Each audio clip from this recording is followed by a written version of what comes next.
They told me it was just babysitting, a quiet job in the countryside. No fuss, good pay.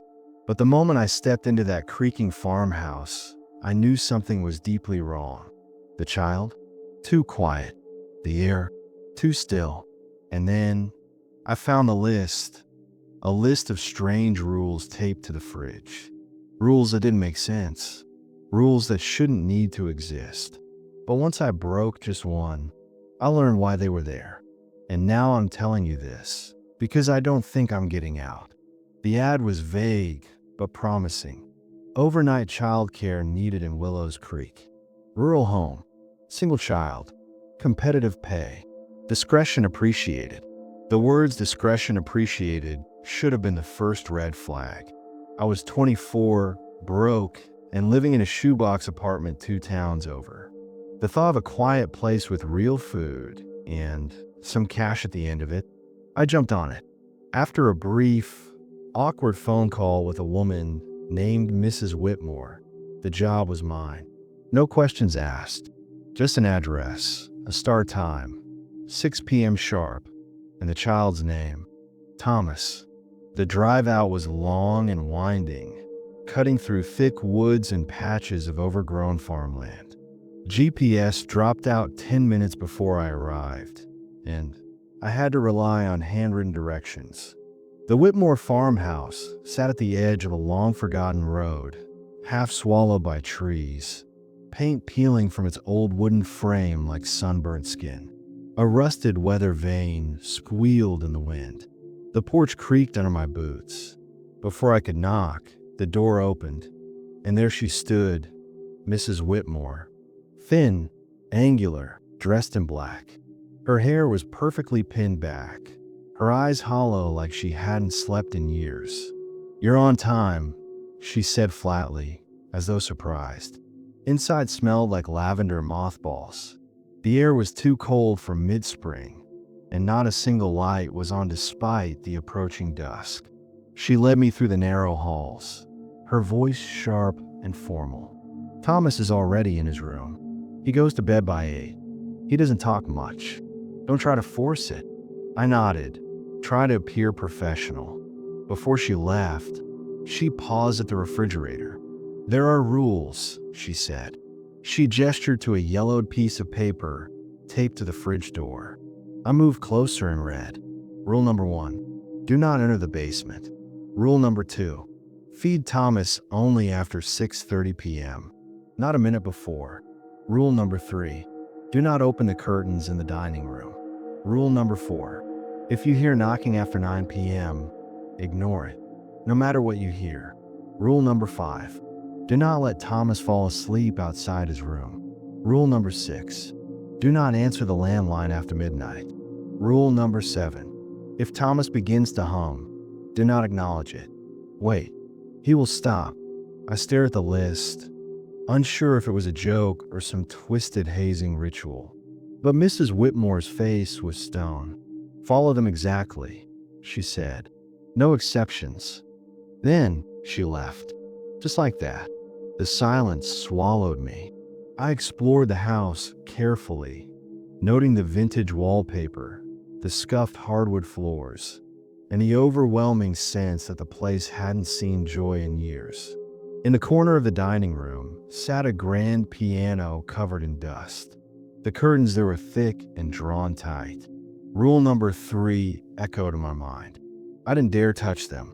I peeked into Thomas's room. He was sitting on the floor, drawing something with red crayon. His face was pale, his eyes large and glassy. His dark hair fell on his face, and he didn't react when I said hello. "Dinner in a bit," I offered. No response. The clock ticked towards 6:30. I made simple food, grilled cheese and soup. When I brought it in, he took the plate without looking at me, sat at his little desk, and ate in silence. I tried to make small talk, but nothing stuck. So I cleaned up and let him be. At 7:59, he climbed into bed on his own, pulled the blanket over himself, and faced the wall. At 8 o'clock on the dot, the entire house went still. Even the creaking stopped. Around 9:10, the knocking started. It was slow. 3 deliberate thuds at the front door. I froze. The rules raced through my head. Ignore it, no matter what you hear. But it wasn't just knocking anymore. I heard a voice. A child's voice. "Hello, can you help me? I'm lost." It sounded like Thomas. But Thomas was asleep. I crept to his room, opened the door an inch. He was still in bed, motionless, blanket up to his chin. More knocking. "Please," the voice outside whimpered. "It's cold." Then scratching. At the window. I backed away from the door. It went on for 20 minutes. And then silence. I didn't sleep that night. The next day was quiet until evening. At 6 o'clock, I checked in on Thomas. He was sitting again, this time drawing something on black paper with white chalk. I glanced over his shoulder. He had drawn a tall figure with no face, just long, jointed arms and a thin, crooked smile. In the background, a door at the bottom of a staircase. "Where is this?" I asked, already suspecting the answer. He looked up. His lips parted, and for the first time, he made a sound, a low hum. Off tune, repetitive. I felt a chill crawl down my spine. Rule number 7. If Thomas begins to hum, do not acknowledge it. Wait, he will stop. I stepped back. The humming grew louder. My instinct screamed to leave the room, but I stayed still, gripping the doorknob until my knuckles turned white. Finally, after what felt like 10 minutes, he stopped and looked back down at his drawing. Like nothing happened. I tried to distract myself with a book in the living room, but the silence was unnatural, and my eyes kept drifting to the dining room door. Those curtains. The rules didn't say why I shouldn't open them, just that I shouldn't. I told myself it was just a kid's overprotective mother. Maybe superstition. The fear was irrational. So I got up. I stepped inside the dining room, careful not to make sound. The old chandelier above creaked slightly. The air was colder here. The curtains were heavy, velvet. I pulled one aside just a bit. Only darkness outside, but pressed against the glass was a handprint. On the outside, it was too high to be a child's. Long fingers, too long. Smeared, like whatever made it had scraped its nails down the pane. I let go of the curtain. I stepped back. That's when I heard it. From below the floorboards. A single, sharp knock. From the basement. The door to the basement was behind the pantry. I'd seen it earlier, padlocked from the outside. I approached it now and leaned in. Faint whispering. Not one voice. Many. Some sounded like children. Others, raspy, aged, wheezing like death was caught in their throats. "Emily." My name. It said my name. I backed away fast and ran to Thomas's room. He was gone. Panic surged through me. I tore through the house, calling his name, ignoring the rule about silence. I checked closets, under beds. Nothing. Then I noticed the door to the back porch was ajar. I ran outside, calling into the wind. That's when I saw him, standing at the edge of the trees, barefoot, staring at the farmhouse. Not at me. At the house. I rushed to him. "Thomas, you can't be out here." He didn't move. His eyes were rolled back, lips moving silently. Then, faintly, I heard it again. The hum. Rule number 5. Do not let Thomas fall asleep outside his room. He was slipping under. I picked him up. He was light, too light, and ran back inside. His head lolled, still humming. I got him to the room just in time. As I placed him in a bed, he jerked violently, eyes snapping open. "No," he whispered, but it was too late. Outside, every light in the house flickered. A distant howl cut through the air, and the windows began to shake. From the basement came a sound that froze my blood. Laughter, not joyous, malicious, gleeful. The rules weren't just rules. They were protection, and I had broken them. The shadows have begun to move, and the house has awakened. Something has been waiting for Thomas to break the rules. Something has been watching. And now, it knows I'm here too. The house was no longer quiet. After I broke the rule, after Thomas fell asleep outside his room, even for just a minute, the change was instant. The silence didn't return like before.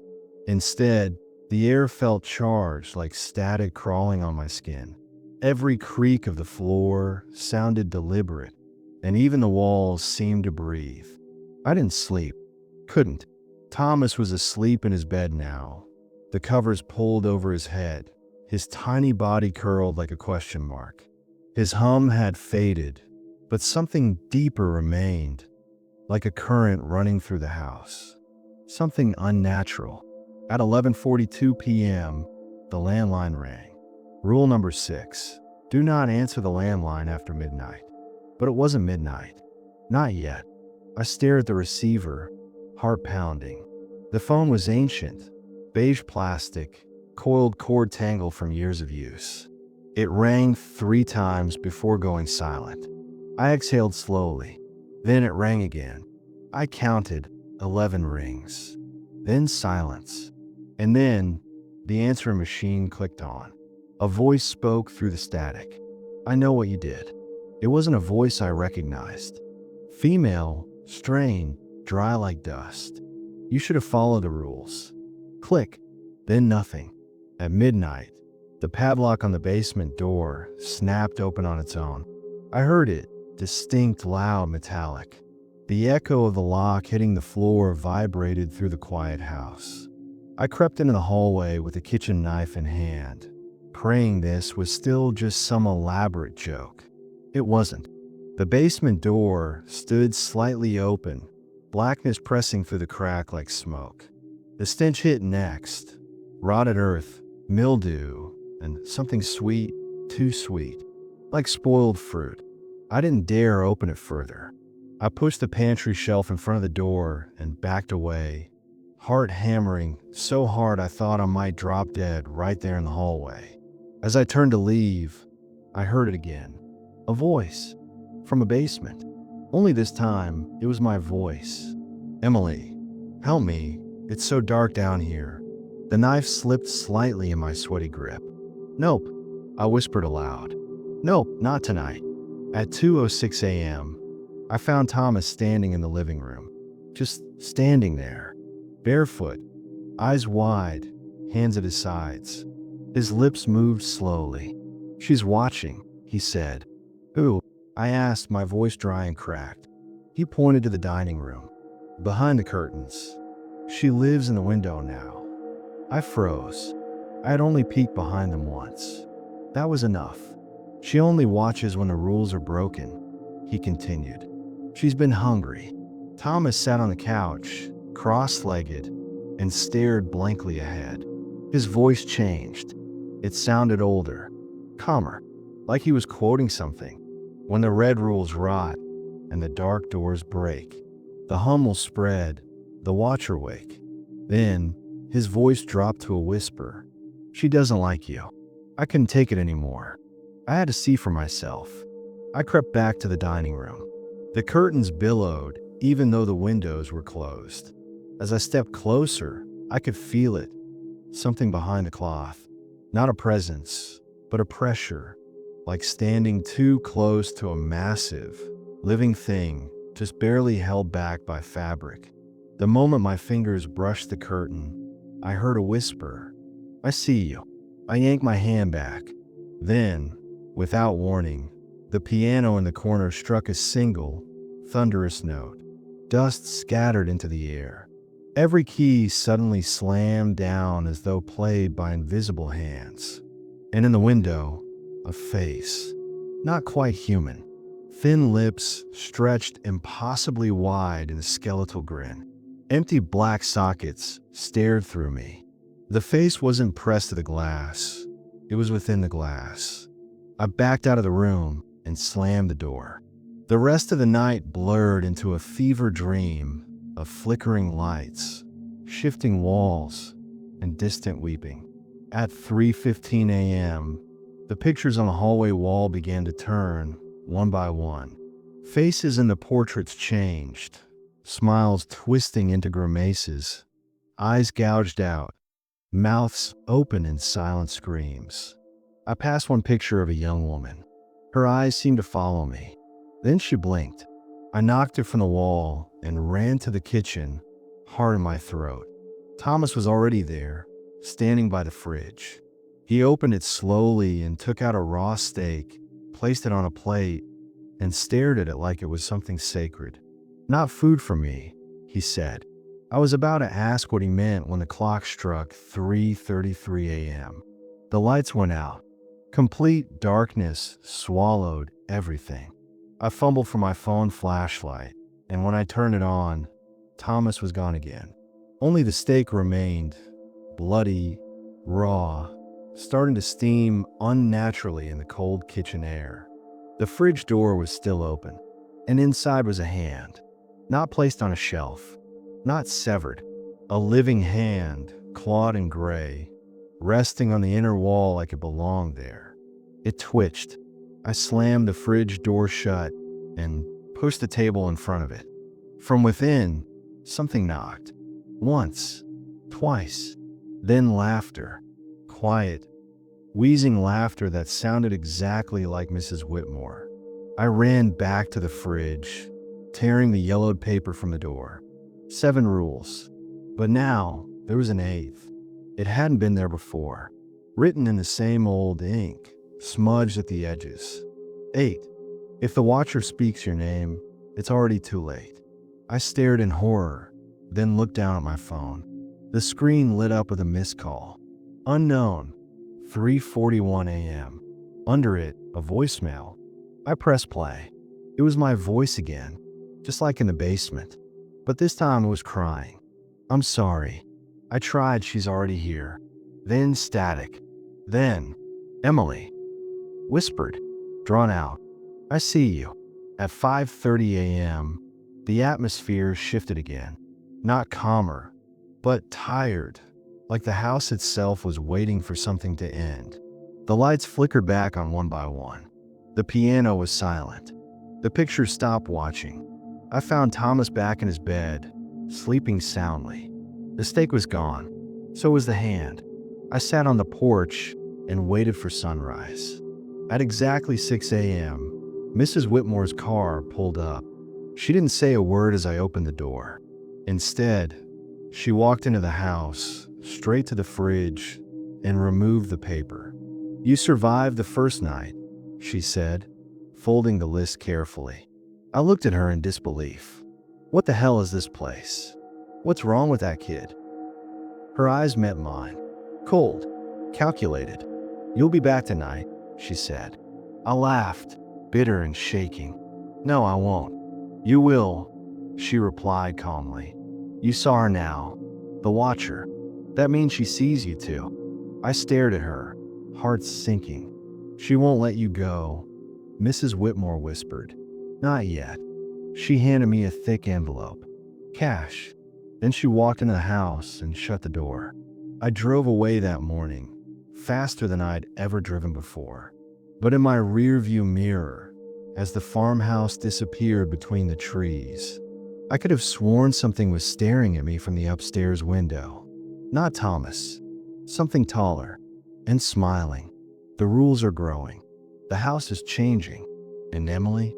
She's starting to hear the humming in her own home. You think leaving the haunted house ends the nightmare? Think again. What I brought back from that farmhouse wasn't just memories. It was something alive, and it doesn't follow rules. It writes new ones. I didn't sleep the next day. After leaving the farmhouse, I drove for hours, aimlessly. I stopped at a gas station 3 towns over and sat in my car, staring at nothing. The cashier came out twice, asking if I was okay. I lied both times. When I finally returned to my apartment, the sunlight had started to fade. I closed every curtain, triple locked every door, turned on every light, and then I heard it. The hum. Faint, barely there, but unmistakable, just like at the farmhouse. I avoided the bathroom all evening.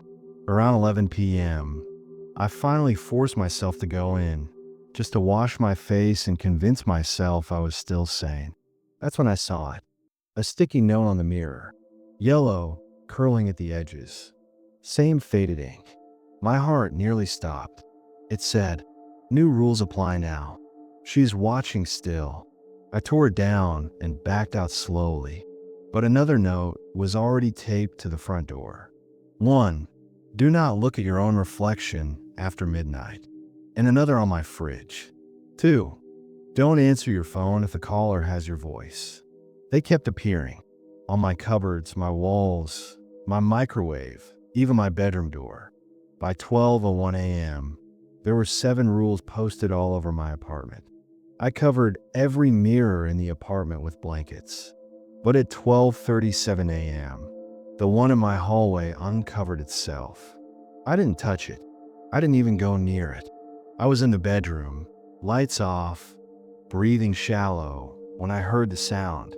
Tap, tap, tap, from the hallway. I peeked out. The mirror's blanket lay crumpled on the floor. And in the reflection, me, but not me. My reflection smiled. My real face did not. My reflection waved. I backed into the room and slammed the door. The next day, I received a package. No return address. Inside was a drawing on wrinkled paper. Crayon. Scribbled handwriting. Thomas's handwriting. The picture showed a stick-figure woman with long black hair, mouth open in a scream, standing next to a tall, eyeless figure. In the sky above them was a sun with teeth. At the bottom, it read, "Miss Emily can't hide from her." I flipped it over. Another sticky note taped on the back. 3. If she finds your name, she'll take your face next. I vomited in the sink. At 3:03 a.m. that night, someone knocked on my door. 3 times. Slow, hollow sounding. I didn't move. Then came a voice. Emily. The same dry, grating whisper for the farmhouse voicemail. But worse.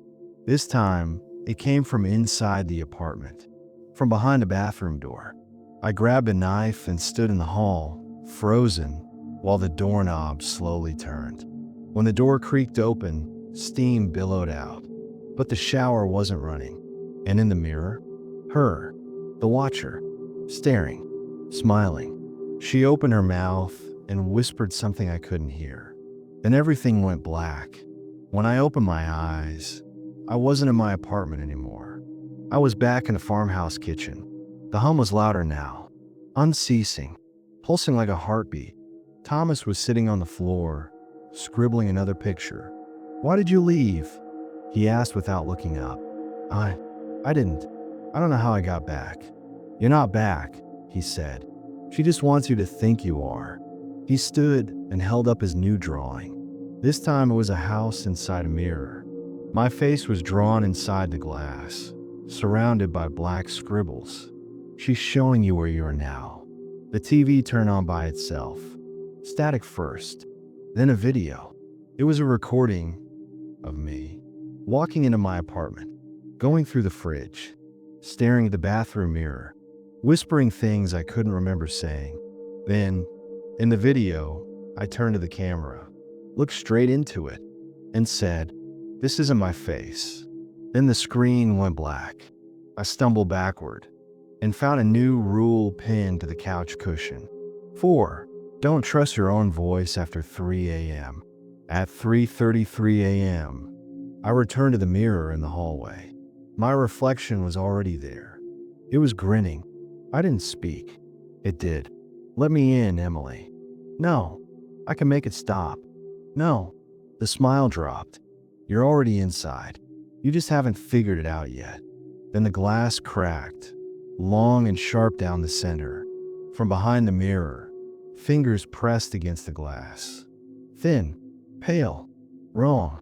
A new sticky note appeared at the base of the mirror. 5. Never watch her climb out. My apartment started changing. Doors led to different rooms. The kitchen turned into a hallway. The bathroom mirror now reflected a forest, not the actual room. I tried leaving, but the hallway outside my apartment never ended. When I returned, Time had passed. The clock blinked 7:12 p.m., but it was still pitch black outside. And there were 10 rules now. New ones scribbled hastily. 6. Feed the voice with silence. 7. If you hear humming that isn't yours, cover your ears. 8. The child will return. Don't let him in unless he knocks twice. 9. Never read the rules aloud. 10. You've already broken one. She's almost through. I'm writing this now because I don't know how much longer I'll be myself. The apartment has no windows anymore. Only mirrors. Sometimes I look away and see myself still staring. She's not just watching me now. She's learning me, becoming me. And tonight, Thomas is coming back. I heard 2 knocks just now. No more, no less. But I didn't answer the door. Because the humming, it's already in the walls. 2 knocks. That was the rule. Only let him in if he knocks twice. But what if he knocks like Thomas and isn't him at all? What if the thing you once babysat now wants you to babysit forever? Tap, tap. It came at 2 a.m. like clockwork. 2 knocks, precise. No more, no less. My heart pounded as I stared at the door through the peephole. Nothing was there, not even a shadow. I stepped back, gripping the baseball bat I brought into the living room earlier. The rules were clear. 2 knocks means Thomas. But something deep in my gut screamed that this was a trap. I waited. Tap, tap. Again. Quieter this time.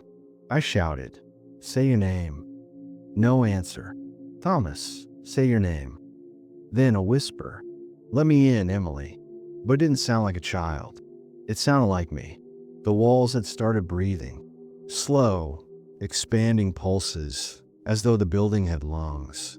Wallpaper peeled itself back. The floor creaked beneath my feet, not from my weight, but from something underneath moving with purpose.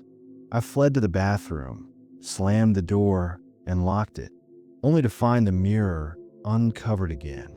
The reflection wasn't mine this time. It was the farmhouse hallway, flickering with candlelight. And in it, walking slowly toward the glass, was Thomas, or the thing wearing his skin. He raised a hand and pointed directly at me. The mirror cracked, and with it, my bathroom light exploded. In the middle of my kitchen table sat a leather notebook. I never owned a notebook like that. It hadn't been there an hour ago. On the cover was carved a symbol I didn't recognize, some kind of eye, surrounded by barbed rings. Inside, only one phrase was written on the first page, over and over. She writes the rules now. I turned the page. A new list. Her rules. 1. Mirrors are her eyes. 2. Silence is not safety. 3.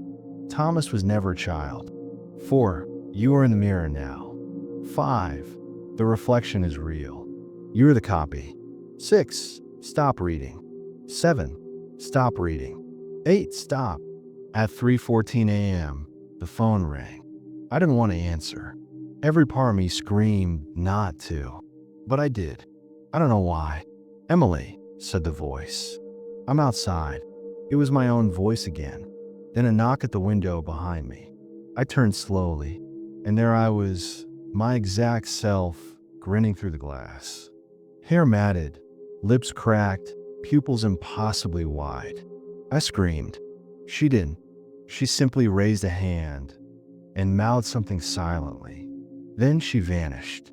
The window turned black. I closed the blinds. There was another knock, 2, this time at the front door. I opened the door. Thomas stood there, or a version of him. His face was pale, almost translucent.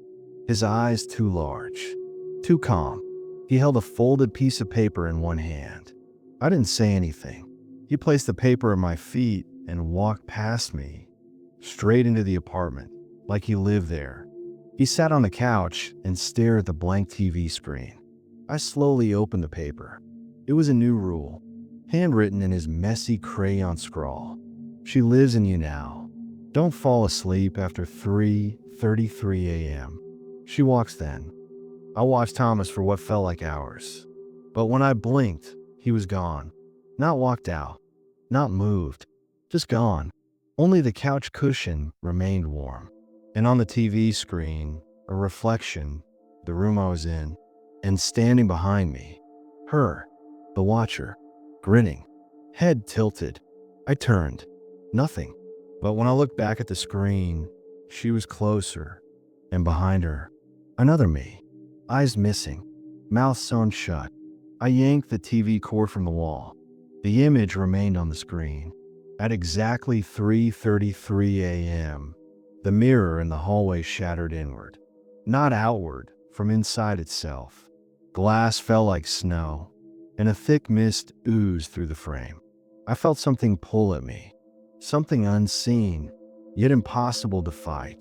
I screamed, clawing at the floor, but the force was stronger. I was dragged forward, arms flailing. Then nothing, just darkness. I woke on the floor of the farmhouse. But it was wrong this time. All wrong. The walls bled black sap. The air buzzed like a swarm of invisible insects. And in the center of the room was a mirror, freestanding, ancient. It didn't reflect me. It showed a nursery, rocking chair, crib, mobile spinning above, and a figure in the chair, rocking slowly. Thomas. But this time, he turned his head all the way around to face me. He smiled with too many teeth. He opened his mouth and whispered a phrase I'll never forget. You were always her. You just forgot. More mirrors surrounded the room now. You showed a different version of me. One crying, one screaming, one digging a hole in the farmhouse floor, another one whispering rules to herself, rocking back and forth. All of them trapped. All of them watched. One looked at me and mouthed, "Let her finish writing." Then the room filled with humming. The same low, endless hum from night one. It grew louder and louder until it vibrated through my bones. I fell to my knees. The walls split open, and the final mirror cracked down the center, revealing a figure stepping through. Not the watcher, me, but different. She wore a blood-stained babysitter's uniform, and she was smiling. Now I don't know if I ever left the farmhouse. I don't know if the reflection that returned to the apartment was ever really me. But one thing I do know, I can hear the humming all the time now. Even in daylight, even with the mirrors covered, even with my eyes closed. And worst of all, the new sticky notes never stop appearing. Just this morning, I found one stuck to my ceiling above my bed. It read, "You're not Emily anymore. They say you can escape the mirror. They lie, because the last rule, the one no one dares to write down, is the only one that matters now." She doesn't let anyone leave. It started with a note on my pillow. Crisp, clean, unlike the others. Written in perfect cursive.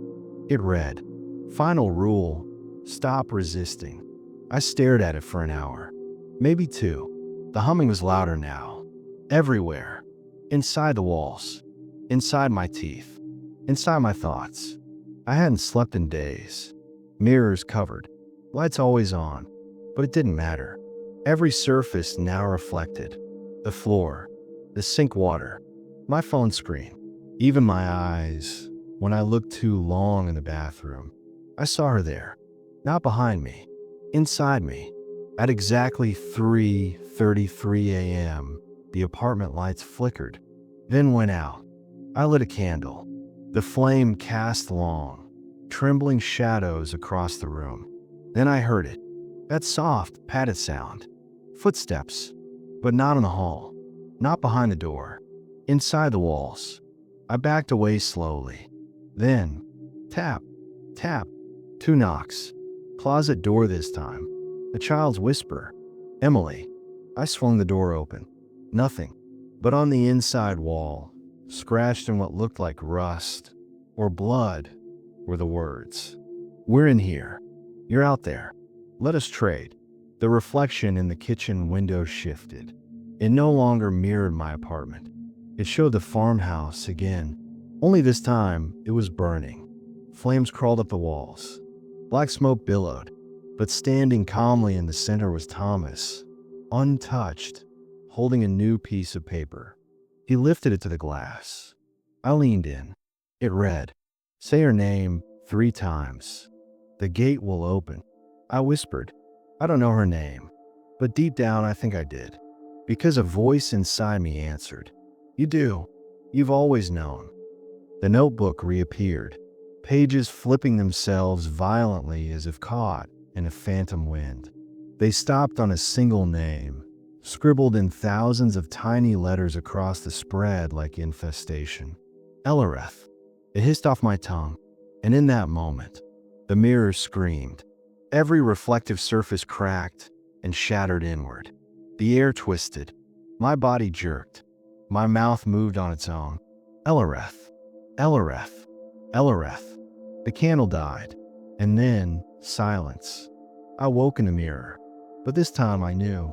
This was the real world now. The other side, the apartment I thought was real, was just her cage. She'd fed on belief, on rules. She tricked us into keeping her alive by obeying. Now that I'd said her name, she was free. I wandered the reflection realm, which looked like the burned remains of the farmhouse, fused with pieces of my apartment. Mirrors floated in midair, each showing twisted realities. And in every one, there was an Emily, screaming, running, rocking, feeding, becoming. I found Thomas in the hallway.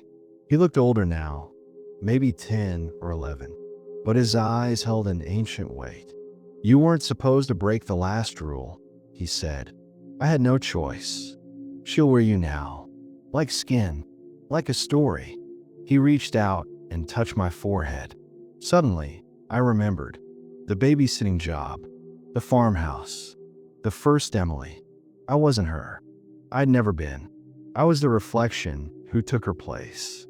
A shadow, a puppet. I was what Ellereth became. The last mirror, tall, silver-framed, humming softly, stood before me. Carved into its glass was the final, unwritten rule. If you remember your true name, she wins. I ran. Through burning corridors, through shattered doors, through screams that sounded like lullabies. But no matter where I turned, every path led back to the mirror, and eventually, I stood before it again. Only this time, I didn't see myself. I saw you, reading this, your eyes moving across the words. And behind you, the faintest sound, tap, tap. There are no rules left. Just echoes. Just watchers. You want a horror? You wanted to feel something real. Now you've read too far. Now you know her name. And just like me, you've broken the final rule. Because the rule was never about the farmhouse, or the mirrors, or the child. It was about letting her story finish. And now that it has, she needs a new voice. One to tell it again. One to wear. So look behind you. If you see your reflection still smiling, you're already gone. The end.